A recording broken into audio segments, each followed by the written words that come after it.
بسم اللہ الرحمن الرحیم۔ السلام علیکم ورحمۃ اللہ وبرکاتہ۔ دوستو، آج کی ویڈیو میں بیان کرنے والا ہوں نبی کریم صلی اللہ علیہ وآلہ وسلم کی سنت کو سائنس نے بھی صحیح ثابت کر دیا۔ سامعین، میری گزارش ہے کہ میری آج کی اس ویڈیو کو پورا دیکھیے گا، کیونکہ یہ ویڈیو سب کو حیران اور پریشان کر دینے والی ہے کہ نبی کریم صلی اللہ علیہ وآلہ وسلم نے سونے سے قبل 3 مرتبہ بستر جھاڑنے کا حکم کیوں دیا۔ سائنسدانوں نے تحقیق کی تو نتائج نے سب کو حیران کر دیا۔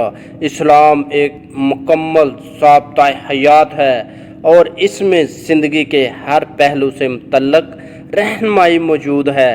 ہمارے پیارے نبی کریم صلی اللہ علیہ وآلہ وسلم نے آج سے 1400 سال قبل جو سنت اختیار کی تھی اور اس پر عمل پیرا ہونے کا حکم دیا تھا، آج سائنس بھی ان احکامات کو درست تسلیم کر رہی ہے۔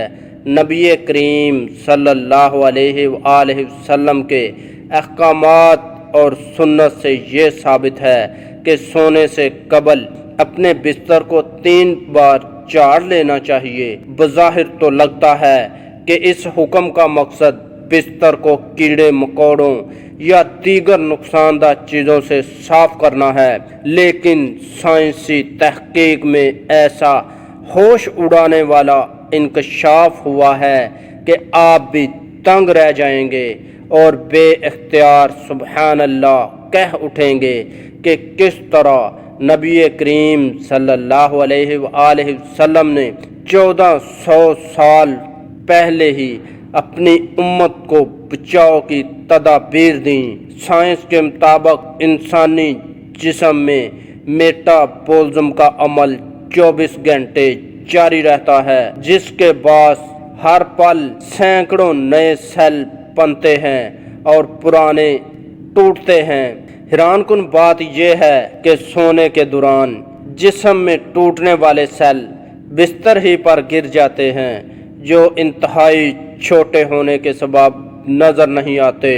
اگر بستر کو بغیر جھاڑے اس پر سونے کے لیے لیٹ جائیں تو یہ مردہ سیل جسم میں داخل ہو کر کئی مہلک بیماریوں کا سبب بنتے ہیں، اور سائنس نے بھی یہ ثابت کیا ہے کہ ان مردہ سیلوں کو صاف کرنے کے لیے بستر کو کم از کم 3 بار جھاڑنا ضروری ہے، اور ایسا کرنے سے خطرہ ٹل جاتا ہے۔ دوستو، امید کرتا ہوں کہ آپ کو میری ویڈیو پسند آئی۔ ویڈیو کو پسند آئی تو ویڈیو کو لائک کریں، اپنے دوستوں کے ساتھ شیئر کریں، اور ایسی اچھی ویڈیو دیکھنے کے لیے ہمارا چینل مہربان وائس ٹی وی سبسکرائب کریں، اور اپنے بھائی اشفاق احمد کو اجازت دیجیے۔ اگلی ویڈیو تک کے لیے اللہ حافظ۔